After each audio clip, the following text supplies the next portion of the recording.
공급가액은 수량과 단가를 곱하면 공급가액이 계산이 됩니다. 수식으로 하면 먼저 이꼴 입력하고요. 수량 곱하기 단가 엔터 치면 공급가액이 나왔죠. 나머지는 채우기 핸들을 이용해서 밑으로 잡아당기면 계산이 됩니다. 계산이 됐습니다. 그 다음에 합계는 공급가액의 합계는 수식을 이용해서 계산해 보죠.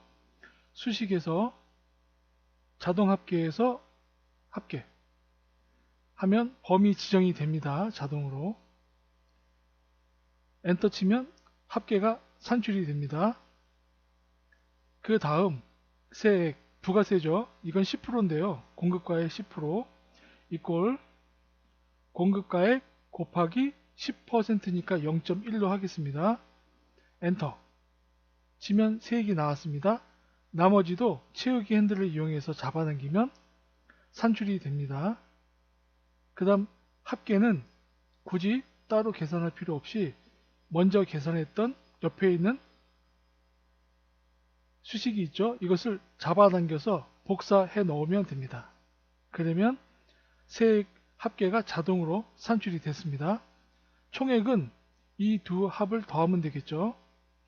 이꼴 클릭하고 그 다음에 합계 역시 플러스 한 다음에 클릭해 주면 두 개 합이 자동으로 산출이 됩니다. 수식을 이용해서 간단하게 계산을 했습니다. 함수식으로 계산해 보겠습니다.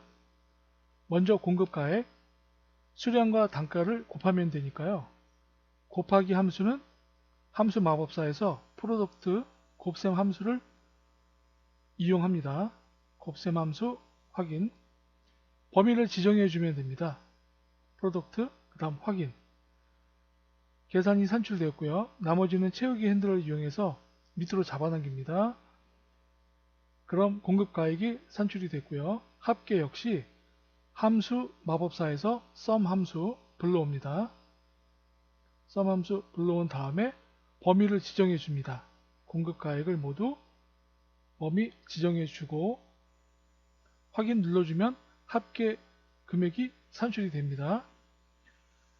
왼쪽에 삼각형의 오류가 떠 있는데요. 이것은 범위를 지정한 다음 노란 표시를 클릭해서 오류 무시 눌러주면 없어집니다. 없어졌죠? 그 다음 세액 부가세 계산해 보겠습니다. 이꼴 공급가액 곱하기 10%니까 0.1 엔터 하면 세액이 나왔죠? 나머지는 채우기 핸들을 이용해서 산출을 하고요. 합계는 합계 금액은 먼저 했던 총액의 합계 금액을 복사해 주면 됩니다. 수식을 함수식을 복사해 주면 되고요. 총액은 sum 함수에서 계산하면 되겠죠. 함수 마법사에서 sum 불러온 다음에 범위를 지정해 줍니다. 맨 밑에 총액과 세액 합계 지정해 준 다음 확인 그럼 총액이 계산이 됩니다. 함수식을 이용해서 거래 명세표의 금액을 계산해 봤습니다. 거래 명세서가 있습니다.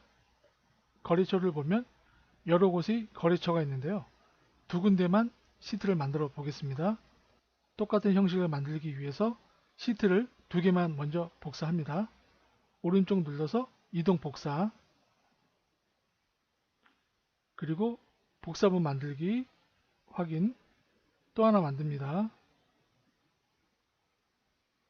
똑같은 방법으로 하나 더 만들었습니다. 그리고 이름을 바꿉니다. 첫 번째 시트는 서울로 바꿉니다. 오른쪽 눌러서 이름 바꾸기 서울 입력합니다. 서울점이죠. 두 번째는 부산점 이름 바꿉니다. 부산 그럼 서울과 부산 두 개의 시트 만들어졌습니다. 원래 거래 명세서로 가서 데이터에서 필터 그럼 필터 버튼이 만들어집니다. 거래처에서 모드 선택을 지우고 서울 클릭합니다. 확인.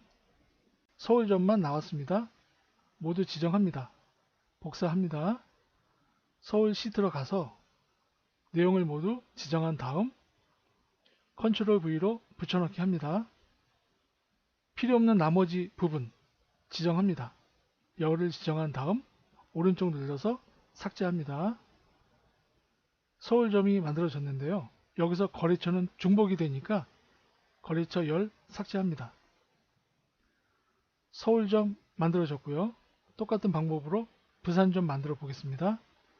거래 명세서로 가서 부산 체크합니다. 서울 지우고요. 확인. 컨트롤 C로 복사합니다. 그리고 부산 시트에 가서 모두 지정한 다음 컨트롤 V 붙여넣기 합니다. 필요 없는 부분 마찬가지로 열 지정한 다음 오른쪽 눌러서 삭제합니다. 중복되는 거래처 열 통째로 삭제합니다. 부산점도 만들어졌습니다. 분리 작성이 된 것이죠. 이런 식으로 다른 지점도 똑같은 방법으로 작업을 하시면 됩니다. 그럼 원래 거래 명세서로 가서 원래 상태로 바꿔놔야죠. 거래처 모두 선택 확인. 제목에 있는 필터 단추 없애려면 표 안에 커서를 놓고 필터를 다시 눌러주면 됩니다. 거래 명세서를 거래처별 시트로 분리시켜 작성해 봤습니다. 거래처별 합계 금액을 SUMIF 함수를 이용해서 계산해 보겠습니다. 먼저 판매 금액부터 계산해 보겠습니다. 수량 곱하기 판매가니까 이꼴 수량 곱하기 판매가 엔터 칩니다. 판매 금액이 나왔고요. 채우기 핸들을 이용해서 나머지 날짜도 잡아당기면 판매 금액이 계산이 됩니다. 합계 금액을 계산해 보죠. 수식에서 자동 합계에서 합계 클릭하면 범위 설정이 되고요. 엔터 치면 합계 금액이 계산이 됩니다. 그럼 이번에는 거래처별 합계 금액을 계산해 보겠습니다. 먼저 경호점 합계 금액에 커서를 놓고 이꼴 한 다음 SUMIF 함수를 불러옵니다. SUMIF 함수 조건별 합계입니다. 첫 번째 들어갈 조건은 거래처입니다. 왼쪽 표에 있는 C열 거래처를 모두 지정합니다. 그리고 왼쪽 표를 참고한 것이니까 고정키 F4 키를 눌러줍니다. 그런 다음 구분합니다. 쉼표 거래처 경호점 IO 클릭하고 또 구분합니다. 쉼표 세 번째 들어갈 조건은 판매 금액입니다. 판매 금액을 모두 지정하고 이건 역시 가져온 것이니까 고정키 F4 눌러줍니다. 이게 수식입니다. 수식 입력줄에 수식이 좀 복잡하게 되었는데 이유를 알면 간단하죠. 가로 닫고 엔터 칩니다. 나머지는 채우기 핸들을 이용해서 나머지 거래처도 드래그 해줍니다. 거래처별 합계 금액이 계산이 되었고요. 합계 금액을 계산해 보겠습니다. 왼쪽에 있는 총 합계 금액과 일치가 되면 제대로 된 계산입니다. 이건 역시 자동 합계에서 합계 엔터 치면 합계 금액이 나왔습니다. 왼쪽에 있는 표 금액과 일치가 되죠. 제대로 된 계산입니다. 거래처별 합계 금액을 SUMIF 함수를 이용해서 계산해 봤습니다. 오늘 내용이 마음에 드셨다면 구독과 좋아요 부탁드리겠습니다. 들어주셔서 감사합니다.